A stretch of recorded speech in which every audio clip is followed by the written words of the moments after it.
नमस्कार, आप देख रहे हैं इंडिया टीवी। आपके साथ मैं हूं गौनिका अरोड़ा। दोपहर के 12 बज रहे हैं, वक्त हो रहा है प्रहार का। क्या लखनऊ के पंतनगर में बुलडोजर पर ब्रेक लगने वाला है? बुलेटिन की शुरुआत करते हैं इस वक्त की बड़ी खबर से। यूपी के पंतनगर में बुलडोजर एक्शन पर रोक लग सकती है। सीएम योगी इसे लेकर बड़ा फैसला करने वाले हैं। पंतनगर में बुलडोजर चलेगा या नहीं, ये बस कुछ देर में डिसाइड होने वाला है। पंतनगर में बुलडोजर एक्शन का विरोध हो रहा था, जिसके बाद अब सीएम योगी ने बड़ी मीटिंग बुलाई है। बुलडोजर एक्शन को लेकर यूपी सरकार की अहम बैठक है। अतिक्रमण के खिलाफ पंतनगर में एक्शन की तैयारी थी। पंतनगर, खुर्रम नगर, अबरार नगर में ये कार्रवाई होनी थी। तो अतिक्रमण पर एक्शन को लेकर ये बड़ी खबर यूपी से आ रही है, जहां पर लखनऊ के पंतनगर में बुलडोजर एक्शन पर जल्द फैसला संभव है। बुलडोजर एक्शन की कार्रवाई पर रोक लग सकती है। उत्तर प्रदेश से ये बड़ी खबर आ रही है, जहां पर लगातार उत्तर प्रदेश में बुलडोजर की कार्रवाई देखी जाती थी, लेकिन अब अतिक्रमण के खिलाफ पंतनगर में जो एक्शन होना था उसके खिलाफ रोक लग सकती है। तो इस पर बड़ा फैसला कुछ ही देर में संभव हो सकता है। और ये तमाम इलाकों को लेकर है, फिर चाहे वो अकबर नगर हो, खुर्रम नगर हो, अबरार नगर, पंतनगर, ये तमाम इलाकों को लेकर बड़ा फैसला होना है। अतिक्रमण के खिलाफ पंतनगर में जो एक्शन होना है उस अबरार नगर में ये कार्रवाई होनी है, जिसको लेकर ये तमाम इस तरीके से नोटिस लगाए गए हैं। और लखनऊ के पंतनगर में बुलडोजर एक्शन को लेकर बड़ा फैसला हो सकता है। बड़ा फैसला यह है कि इन बुलडोजर की कार्रवाई पर रोक लग सकती है और इस पर योगी आदित्यनाथ कुछ देर में बड़ा फैसला ले सकते हैं, जिसको लेकर जल्द ही बड़ा अपडेट सामने आ सकता है। पंतनगर, अबरार नगर, खुर्रम नगर में यह कार्रवाई होनी है। अबरार नगर में बुलडोजर एक्शन को लेकर विरोध हो रहा है। लोग सड़कों पर उतरकर प्रदर्शन कर रहे हैं। प्रशासन की कार्रवाई के खिलाफ लोगों ने घरों के बाहर अपनी रजिस्ट्री की कॉपी चिपकाई है। लोगों का कहना है कि अगर अवैध जमीनें थी तो रजिस्ट्री क्यों हुई, दाखिल खारिज क्यों हुआ, हाउस टैक्स किस बात का लिया जा रहा था। रुचि कुमार की ग्राउंड रिपोर्ट आपको दिखाते हैं उसी जगह से जहां पर यह विरोध प्रदर्शन हो रहा है। लखनऊ में कुकरेल के किनारे बसे करीब 2000 घरों में बुलडोजर चलने का खतरा मंडराने लगा है। इस समय हम अबरार नगर में हैं। यहाँ पर 700 मकानों में लाल निशान लगाए गए हैं और लाल निशान लगा के बताया गया है कि इसको इतना 4 मीटर 5 मीटर तोड़ा जाएगा। अब यहाँ विरोध शुरू हो गया है। इस तरह के दस्तावेज घरों के बाहर लगा दिए गए हैं। अगर ये दस्तावेज अवैध हैं तो फिर वैध क्या है। इसमें रजिस्ट्री की कॉपी लगाई गई है, बिजली का बिल है, खतौनी है और ये जो रजिस्ट्री है ये बेनामा हुआ, कितने में खरीदी, कब खरीदी, ये पूरा इसमें डिटेल है। इसी तरह आप इस इलाके में घूमेंगे तो हर घर के सामने इस तरह से रजिस्ट्री यहाँ लगा रखी है कि अगर ये दस्तावेज अवैध हैं तो फिर वैध क्या है। यहाँ लोग भी बहुत सारे हैं। इन्होंने एक समिति बनाई है ये पूरी जंग लड़ने के लिए। हमारे साथ भी हैं। आपका घर क्या है, आपका नाम क्या है? मेरा घर रुखसाना अंसारी नाम है मेरा। आगे जाके लेफ्ट में मुड़ेंगे तो मेरा घर है। अच्छा, कितना बड़ा घर है? करीब 700 स्क्वायर फीट में है घर। अच्छा, तो क्या हुआ आपके यहाँ लाल निशान लग गया? नहीं, लाल निशान मेरे यहाँ तो नहीं लगा, लेकिन मेरे आगे के जब एरिया में लगा है तो जाहिर सी बात है मेरा भी जाएगा। और जो ये हो रहा है ये बिल्कुल गलत हो रहा है। जब हमने रजिस्ट्री कराई तो उस वक्त वहाँ पे रजिस्ट्रार ऑफिस में हमें क्यों नहीं बताया गया कि इसकी रजिस्ट्री नहीं होगी। गूगल मैप में हर जगह नाम दिया गया। हमारे पास हाउस टैक्स है, जब हम इनकम टैक्स हाउस टैक्स जमा करने जा रहे थे तब वहाँ पे भी तो बताना चाहिए कि नहीं भाई हम आपका हाउस टैक्स नहीं लेंगे, गलत है, दाखिल खारिज है, हर चीज़ है हम लोग के पास में। उस वक्त क्यों नहीं सरकार मना करती है? आपका नाम क्या? मेरा नाम किरण जायसवाल है। मेरा 1000 स्क्वायर फीट में मकान बना हुआ है। हम लोग ने ज़िंदगी खपा दी मैम। यहाँ पे मकान बनाते बनाते बच्चे पढ़ाई लिखाई यहीं से मकान बनवाया। जब यहाँ हम लोग ने मकान बनाया तो हम लोग को कोई सुविधा नहीं थी। दूर दूर से हम लोग पानी भरने गए थे। जब रजिस्ट्री किया तो उन्होंने क्यों नहीं बताया कि अवैध है। अब क्यों आ रहा है कि ये अवैध है? रोड के लिए, बिजली के लिए, हर चीज़ के लिए हम लोगों ने खुद किया है मिलकर के आपस में। तब जाके हम लोग को इतनी सुविधाएं मिली। ऊपर से ये छीन रहा तो मैम बड़ा दुख। पूरा एरिया सब खराब था, रास्ता खराब था, रास्ते को भरवाया हम लोगों ने। अब जब सब चीज़ हम लोगों ने कर लिया है तब ये सब नौटंकी हो रही है। नहीं, उनका ये कहना है कि जो जिसको अब तो नाला है, लेकिन वो कह रहे यहाँ नदी थी, नदी के किनारे। नदी का हम लोगों ने कभी सुना ही नहीं है। जब हमने ये प्लॉट खरीदा था तो इतनी बड़ी ये नाली थी मैम। बच्चे उधर भी जाते थे जंगल को उसको क्रॉस करके और इधर भी आते थे। हम लोग भी जाते थे कभी जरूरत पड़ती थी तो। इतनी बड़ी खाली नाली थी ये। आप क्या कह रहे हैं? आप कह रहे हैं ये नाला नहीं है, नदी है, ये रिवर फ्रंट बनेगा। बताइए हम लोग का गला काट के ये रिवर फ्रंट जो यहाँ बनवाएगा क्या वो खुश रहेंगे? जो यहाँ आएंगे क्या वो खुश रहेंगे? हम लोग रोएंगे, वो लोग खुश रहेंगे। अगर हम लोग को देना ही है आपको, हम लोग को कुछ ना दीजिए, हम लोग का जो ये हमारा आसरा है ये ना छीना जाए। हमको रहना यही बस रहना हमको, कोई मुआवजा नहीं चाहिए, कोई दूसरे घर नहीं चाहिए। आपका नाम क्या है? अनवरुल हक। अच्छा, ये जिस तरह से रजिस्ट्री और ये सब लगाए हैं घरों के बाहर, यहाँ पूरे इलाके में हम देख रहे हैं लगा है, तो क्या बताना चाहते हैं आप लोग इससे? अब इसमें है कि भाई हम लोग के पास दाखिल खारिज है, सब कुछ हाउस टैक्स दे रहे हैं, बिजली का बिल जमा कर रहे हैं, सब पानी का दे रहे हैं, उसके बाद भी बता रहे हैं कि अवैध है। एक बार ये आया कि अवैध है, सब तोड़े जाएंगे, सब लाल निशान लगा दे, लोगों में सब दहशत है, बच्चे स्कूल नहीं जा पा रहे हैं, लोगों घरों में खाना नहीं बन रहा है, रिवर फ्रंट के नाम पे सबको यहाँ से उजाड़ा जा रहा है। भाई जिस समय रजिस्ट्री कराएगा तो उस समय बताना चाहिए था कि ये सब अवैध है। भाई कहीं अधिग्रहण करते हैं तो वहाँ पहले से जाकर नोटिस चिपका दी जाती कि इन इलाकों का जो है रजिस्ट्री नहीं होगी। उसी तरह यहाँ पहले करना चाहिए। अब एक बैग जो है, वैसे ये वन विभाग है अपनी अलग से बाउंड्री पहले 2-3 साल पहले उठा लिया था। अब इधर सिंचाई वाले कर रहे हैं, हमारी ज़मीन सारी इधर है। भाई अगर वन विभाग वालों ने अपनी ज़मीन वो बाउंड्री वाल कर लिया है तो ये इधर क्यों, सारा नाला उधर था, नाले को लोग नदी बना रहे हैं।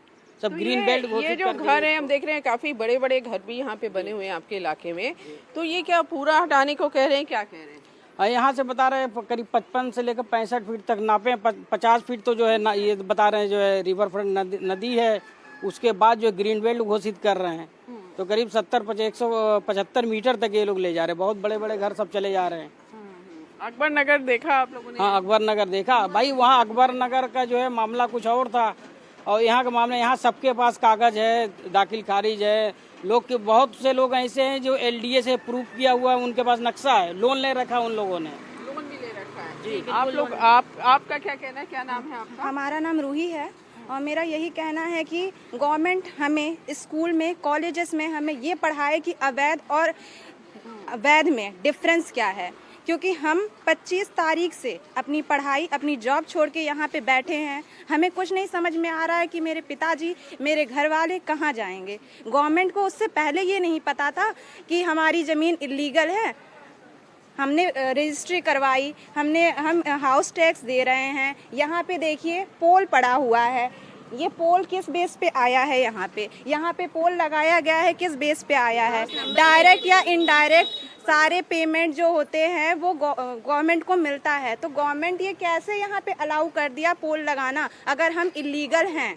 इलाका जो है ना करीब 22-23 साल पहले जो है ना यहाँ लोग बसे थे और जो है ना कुकरैल का नाला जो है यहाँ पर जो है वन विभाग ने जो है बाउंड्री बना रखी है। आप सामने देख रही हैं, वो वन विभाग ने बाउंड्री बना रखी है, उनकी हद उधर ख़त्म हो चुकी है। वन विभाग ने ये छोड़ दिया कि जो है ना हमारा नाला उधर था ये, और नाला ये जो भी है वो उस पार है, इस बाउंड्री के इस पार वो मकान क्यों गिरा रहे हैं। और जो ये सब खेतौनी पे जो है देखिए, पूरी जो है खेतौनी पे दाखिल खारिज वगैरह सब है ये टोटल। आपने कब खरीदा था मकान? ये जो है ना हमारा अभी जो है ना जल्दी खरीदा था। हाँ। तब आपने कागज वगैरह चेक कराए थे? ये देखिए दाखिल खारिज है हमारा। दाखिल खारिज जी।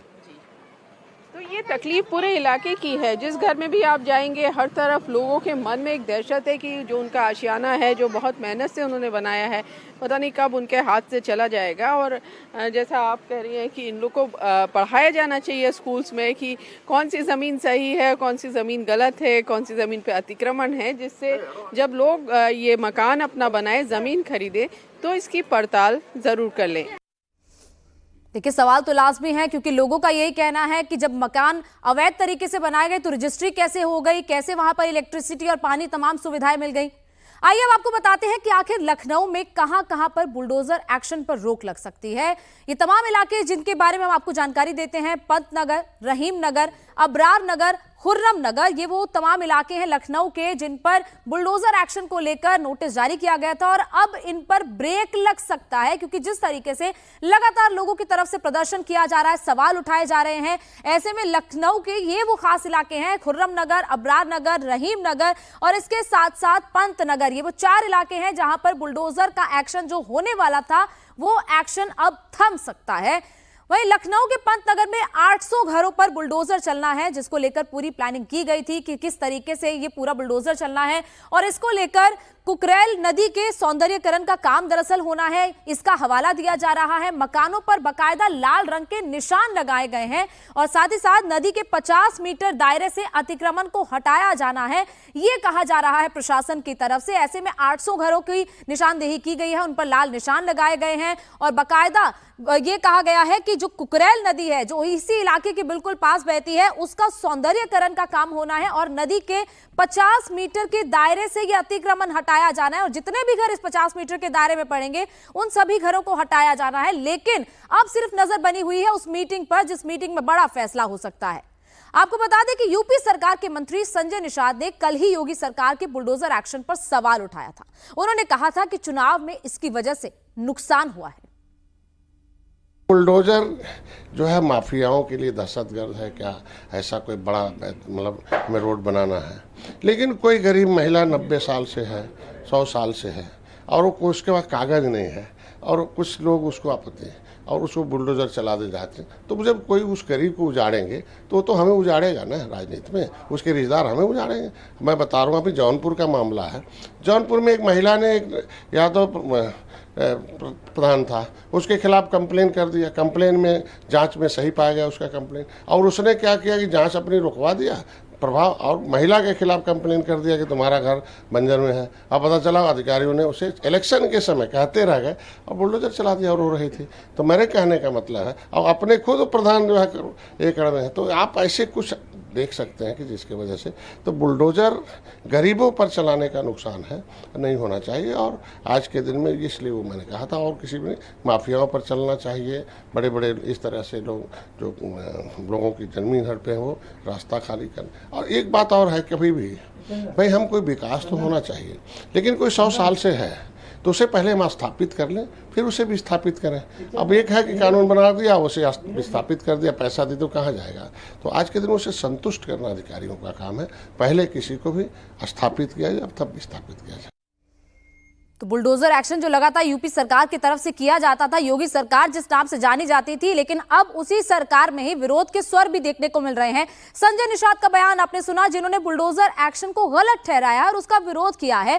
और यही वजह है कि आज जो बुलडोजर एक्शन लखनऊ में होने वाला था, खासतौर पर उन 4 इलाकों में जहां पर बाकायदा नोटिस दिए गए थे, वहां पर जब विरोध प्रदर्शन शुरू हुआ तो योगी सरकार को अब एक तरीके से बैकफुट पर आना पड़ रहा है। और यही वजह है कि एक बैठक होने वाली, उस बैठक में बड़ा फैसला लिया जा सकता है। और ये जो बुलडोजर की कार्रवाई होनी थी, उस बुलडोजर की कार्रवाई पर ब्रेक लग सकता है, उस पर रोक लग सकती है, क्योंकि लगातार इसको लेकर लगातार तमाम लोगों का विरोध हो रहा है। और लोग सवाल भी उठा रहे हैं कि जब ये एक अतिक्रमण था तो आखिर लोगों की रजिस्ट्री कैसे हो गई। हमारे साथ इस वक्त हमारे लखनऊ की ब्यूरो चीफ रुचि कुमार इस वक्त जुड़ चुकी है। रुचि जी, बुलडोजर पर जो बड़ी बैठक होने वाली है, पहली बात तो बैठक कब शुरू होने वाली है, क्या फैसला हो सकता है, क्योंकि लगातार ये कहा जा रहा है कि योगी सरकार बैकफुट पर आ रही है। देखिए, ऐसा है कि बहुत ज़्यादा लोगों में नाराज़गी है, बहुत ज़्यादा परेशानी है लोगों की। इस समय हम पंतनगर में हैं और पंतनगर के करीब 850 मकान ऐसे हैं जिनमें इस तरह से लाल निशान लगा दिए गए हैं, यानी 9 मीटर अंदर तक ये तोड़ा जाएगा। इस तरह से जगह जगह मकानों में निशान लगे हैं। लोग सड़कों पे हैं, हाथों में रजिस्ट्री की कॉपी है, दाखिल खारिज की कॉपी है, बिजली का बिल है उनके पास, और वो यही कह रहे हैं कि हमारा मकान अगर इलीगल था तो हमें बनाने क्यों दिया। अब ये जहाँ पर इस समय हम हैं, करीब सन 2000 से ये कॉलोनी पूरी बसी हुई है। जहाँ तक मीटिंग का सवाल है गोनिका, मीटिंग शासन ने बुलाई है, जो लखनऊ विकास प्राधिकरण के वीसी हैं, जो नगर निगम के हैं, बाकी अधिकारी हैं, डीएम। और कल रात से इस तरह की बात कही जा रही थी कि शायद सरकार ये कह रही है कि जो कुकरेल नदी है उससे 50 मीटर तक कहा जा रहा था कि सारे जितने भी मकान बने हैं वो हटाए जाएंगे। तो ऐसी बातें, ऐसी चर्चा हो रही है कि शायद इसको 30 मीटर कर दिया जाए। तो फिलहाल ऐसा कोई आदेश अभी आया नहीं है। यहाँ पर ये देखिए, हाथ में रजिस्ट्री। आपका क्या नाम? हम अविनाश तिवारी। अच्छा, आपका घर कौन सा? हमारा घर वो कॉर्नर का है। यहाँ पर बनाया आपने? ये हमारा घर 2008 में बना है और जब हम लोगों ने यहाँ पर घर बनाया है, यहाँ हमसे भी पूर्व में घर बने हुए थे, इसीलिए हमने यहाँ पे जमीन ली और रजिस्ट्री कराई हाउस टैक्स और ये सब हमने लिया। तो उस समय कोई चीज़ कहीं से कोई ऑब्जेक्शन नहीं आया, ना नगर निगम से, ना सिंचाई विभाग से, किसी ने कभी नहीं बताया कि ज़मीन अवैध है। और यहाँ पर हम लोग को जो है नगर निगम के द्वारा रोड भी दी गई, सीवर दिया गया, सारी सुविधाएं दी गई, बिजली दी गई जी, ठीक है। और हमारे द्वारा चुने गए सभासद नियुक्त हुए, हमारे विधायक जी नियुक्त लगातार हुए। वहां पर लोगों की तरफ से उनकी बात रखी जा रही है, लेकिन जिस तरीके से सरकार बैकफुट पर अब आती दिख रही है, ऐसे में सिर्फ लोगों का विरोध प्रदर्शन ही वजह नहीं हो सकता, बल्कि सरकार के अंदर भी जो विरोध के स्वर सुनाई दे रहे हैं वो भी उसकी वजह जरूर हो सकता है। बहुत बहुत शुक्रिया रुचि जी पूरी जानकारी के लिए। वहीं कानून व्यवस्था को लेकर बिहार में एक बार फिर से सवाल उठ रहे हैं। दरभंगा में वीआईपी पार्टी के प्रमुख मुकेश सहनी के पिता की बेरहमी से हत्या कर दी गई। मुकेश सहनी के पिता जीतन सहनी की लाश उनके घर में मिली है। धारदार हथियार से उनकी हत्या की गई। हत्या क्यों की गई, हत्या के कारण क्या है, अब तक इसका पता नहीं चल पाया। हत्या की जांच के लिए एसआईटी गठित कर दी गई है। एसपी देहात की अगुवाई में एसआईटी जांच करेगी। दरभंगा की ग्रामीण SP Kamya Mishra SIT team को लीड करेंगी। वहीं एफएसएल टीम भी बिरौल के लिए रवाना हो गई है। मुकेश सहनी के पिता का शत शव दरभंगा में उनके घर से मिला है। जीवन सहनी पर धारदार हथियार से हमला किया गया। मौके पर घर का सामान बिखरा पड़ा है। पुलिस का कहना है कि प्राथमिक जांच में दिख रहा है कि चोरी के बहाने से कोई घर में घुसा और वारदात को अंजाम दिया गया। कुछ भी अगर हम लोग कमेंट करेंगे तो वो नहीं होगा। एक बार पूरा सारे एविडेंसेस सामने आ जाने दीजिए। आसपास के सीसीटीवी कैमरास को भी हम लोग देख रहे हैं, सारी एविडेंसेस आ जाने चाहिए तो फिर हम बॉडी पे जैसे किसी शार्प ऑब्जेक्ट से वो किए हुए निशान है, शार्प ऑब्जेक्ट से स्टैबिंग के निशान। मैडम एक बॉक्स बरामद किया गया है पीछे से, क्या क्या लग रहा है, कोई कड़ी हो सकता है? बरामद किया गया है जी बिल्कुल कड़ी हो सकता है। वहाँ पे भी उस पर भी जो है हम लोग फिंगरप्रिंट्स हम लोग देख रहे हैं कि एक बार उसमें से भी हम लोग मैच करवा ले। हर जगह के फिंगरप्रिंट्स वगैरह कलेक्ट कर रही है और जैसे कुछ एविडेंस और अगर हमें आगे पता लगा इसी से जुड़ा हुआ बॉक्स को माना जा रहा है। सामान की चोरी हुई है ऐसा कुछ दिख रहा है वहाँ? नहीं, अभी तक तो ऐसे स्पेसिफिकली कुछ इस तरीके का। वहीं बिहार के दरभंगा से बड़ी खबर आ रही है। मुकेश सहनी के जिस घर में उनके पिता की हत्या हुई उस घर के पीछे एक रेड कलर का बॉक्स मिला है जो पानी से भरे खेत के गड्ढे में पड़ा था। पुलिस पहले ही आशंका जता चुकी है कि चोरी के लिए शायद अपराधी घर में घुसे होंगे। आपको बता दें कि वीआईपी पार्टी के प्रमुख मुकेश सहनी के पिता की बेरहमी से हत्या कर दी गई। पुलिस मामले की जांच में जुटी हुई है और लगातार पुलिस अब हर तरीके से इस मामले की जांच कर रही है कि आखिर इसके पीछे वजह क्या हो सकती है। हालांकि पुलिस ने शुरुआती तौर पर चोरी की वजह बताया है, लेकिन क्या सिर्फ चोरी की वजह से ही ये मुकेश सहनी के पिता की इतनी बुरी तरह हत्या की गई? और ये वो लाल बक्सा आप देख रहे हैं जो मुकेश सहनी के पिता के घर की बैक साइड पर मिला है, खेतों के बीच में पानी में पड़ा हुआ ये लाल कलर का डिब्बा मिला है। इस बॉक्स, ये रेड बॉक्स अभी एक मिस्ट्री बॉक्स बना हुआ है कि आखिर इस बॉक्स में ऐसा क्या है जो मुकेश सहनी के घर के पीछे से मिला है। पुलिस इस बक्से को भी रिकवर कर चुकी है और इस बक्से को खोलकर देखा जाएगा और बाकायदा ये इसकी तलाश की जाएगी कि आखिर इस बक्से में ऐसा क्या है, क्या इस बक्से का इस मर्डर से कोई लेना देना है या फिर नहीं है। और इसके साथ साथ पुलिस ये भी जांच कर रही है कि क्या सिर्फ चोरी के मकसद से मुकेश सहनी के पिता की हत्या की गई। ये सवाल भी कई बड़े उठ रहे हैं कि मुकेश सहनी एक पार्टी के प्रमुख की पिता की अगर इस तरीके से हत्या कर दी जाती है तो आखिर बिहार में कौन सुरक्षित है। वीआईपी चीफ मुकेश सहनी के पिता की हत्या के बाद राज्य में सियासत भी शुरू हो गई है। आरजेडी समेत तमाम विपक्षी पार्टियां जहां सरकार पर कानून व्यवस्था को लेकर हमला कर रही हैं, तो वहीं सत्ताधारी पार्टी के नेता जल्द से जल्द अपराधियों को पकड़ने का दावा कर रहे हैं। तो मुकेश सहनी के पिता के मर्डर पर सियासत भी गरमा गई है, क्योंकि लगातार अब सरकार पर सवाल उठ रहे हैं। खास तौर पर आरजेडी इस वक्त जेडीयू को घेरे हुए है कि आखिर किस तरीके से ये कानून व्यवस्था वहां पर चरमरा गई है, उस पर लगातार सवाल उठाए जा रहे हैं। एक संघर्षशील लीडर मुकेश जी के पिता की हत्या कंप्लीट रूप से रोम जल रहा था, नीरो बंसी बजा रहा। पूरा शासन प्रशासन महकमा लूटने में लगा हुआ, दूसरे पदाधिकारियों को फंसाने में लगा हुआ, दूसरे नेताओं को, दूसरे को इन्वॉल्व करने में। इन्हें लॉ एंड ऑर्डर से कोई मतलब नहीं। पूरा बिहार अपराधियों के चंगुल में है। भगवान भरोसे है, माफिया अपराधी पदाधिकारी और नेता के गठजोड़ से बिहार चल रहा है। हालात अच्छे नहीं हैं। नीतीश बाबू, सुशासन का क्या हुआ? क्या यही सुशासन है? क्या पदाधिकारी के हाथ में सब कुछ बिहार की जनता को छोड़ दिया गया? मुकेश सहनी बिहार के एक राजनीतिक नेता हैं। अगर उनके पिता की हत्या हुई है, ये मैं दुख जताता हूं और इतना जरूर कहूंगा कि अपराधी बच नहीं पाएगा और राज्य सरकार इसके प्रति गंभीर है, जैसा कि मुझे बताया गया है। मैंने भी जब जानकारी ली तो मुझे बताया गया है सरकार गंभीर होकर के अपराधियों को नहीं बख्शने का संकल्पित है।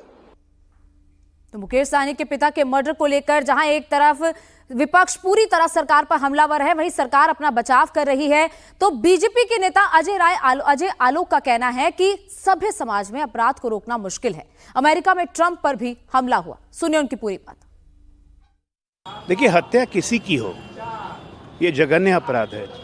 चाहे एक आम आदमी की हत्या हो, चाहे वो मासूमों की हत्या हो, चाहे वीआईपी के मुकेश सहनी जी के पिताजी की हत्या हो, ये जघन्य अपराध है और इस अपराध को बिहार कभी बर्दाश्त नहीं करेगा, बिहार की पुलिस बर्दाश्त नहीं करेगी।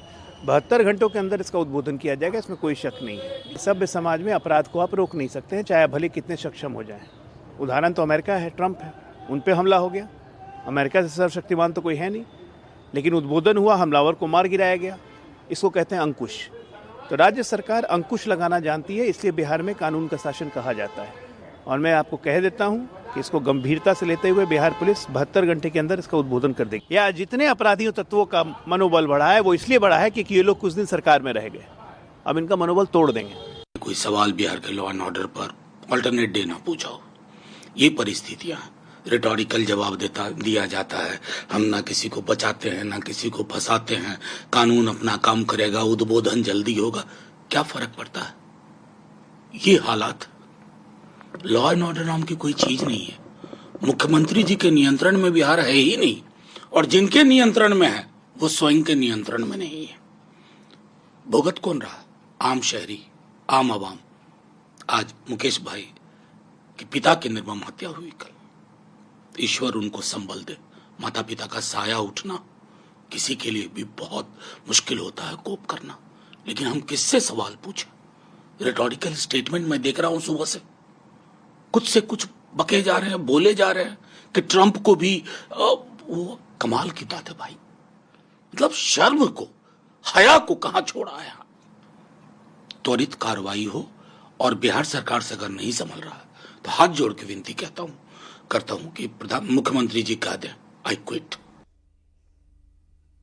आपको बता दें कि मुकेश सहनी की पहचान बिहार में सन ऑफ मल्लाह के तौर पर होती है। वो खुद को बिहार के 34 लाख मल्लाहों का नेता बताते हैं। पहले वो नीतीश कुमार के साथ थे और नीतीश सरकार में मंत्री भी रहे, लेकिन अभी वो आरजेडी के साथ महागठबंधन में है। अक्सर वो तेजस्वी यादव के साथ अब दिखते हैं। लोकसभा चुनाव के दौरान भी दोनों नेताओं को साथ साथ चुनाव प्रचार करते हुए देखा गया था। आरजेडी प्रवक्ता मृत्युंजय तिवारी इसे महाजंगल राज बता रहे हैं।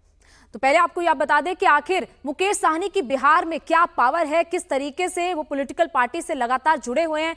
मल्लाह यानी निषाद जाति को वो ताल्लुक रखते हैं और उन्हें सन ऑफ मल्लाह के नाम से भी जाना जाता है। उनकी पहचान यही है और वो खुद को भी 34 लाख मल्लाहों का नेता बताते हैं। इसके साथ ही वो नीतीश सरकार में भी कैबिनेट मंत्री रहे हैं, और लेकिन आजकल वो आरजेडी के साथ जुड़े हुए हैं। वीआईपी पार्टी के वो चीफ हैं, महागठबंधन का वो हिस्सा है। बिहार में कांग्रेस, आरजेडी, इन तमाम पार्टियों की, सहयोगी पार्टियों के साथ वो इस वक्त वहां पर अपनी राजनीति कर रहे हैं। वही लोकसभा चुनाव में उन्होंने 3 प्रत्याशी, अपने 3 सीटों पर प्रत्याशी उतारे थे, लेकिन आजकल उनको ज्यादातर तेजस्वी यादव के साथ देखा गया है। आपको दिखाते हैं कि मृत्युंजय तिवारी ने इस पूरे मामले पर क्या कहा। दरभंगा में श्री मुकेश सहनी जी, जो बिहार सरकार के माननीय पूर्व मंत्री रहे हैं, उनके पिता की हत्या कर दी गई है। ये अत्यंत ही दुखद है और इससे हम लोग मर्माहत हैं। लेकिन शासन और प्रशासन में बैठे हुए लोगों को जवाब देना पड़ेगा। अब जनता शांत नहीं बैठेगी। जब राजनेता के परिवार सुरक्षित नहीं है तो आम लोग तो भगवान भरोसे हैं। बिहार में अपराधी राज कायम हो गया है, अपराधियों का तांडव हो रहा है। और ये जंगल राज का राग अलापने वाले बीजेपी के लोग और एनडीए के लोग अब चुप क्यों हैं? आदरणीय प्रधानमंत्री जी, आदरणीय मुख्यमंत्री जी को जवाब देना चाहिए। ये महाजंगल राज, अपराधी राज बिहार में कायम हो गया है। डबल इंजन की सरकार में एक इंजन भ्रष्टाचार और दूसरा इंजन अपराध की ओर है। ये बहुत ही अत्यंत ही दुखद खबर है।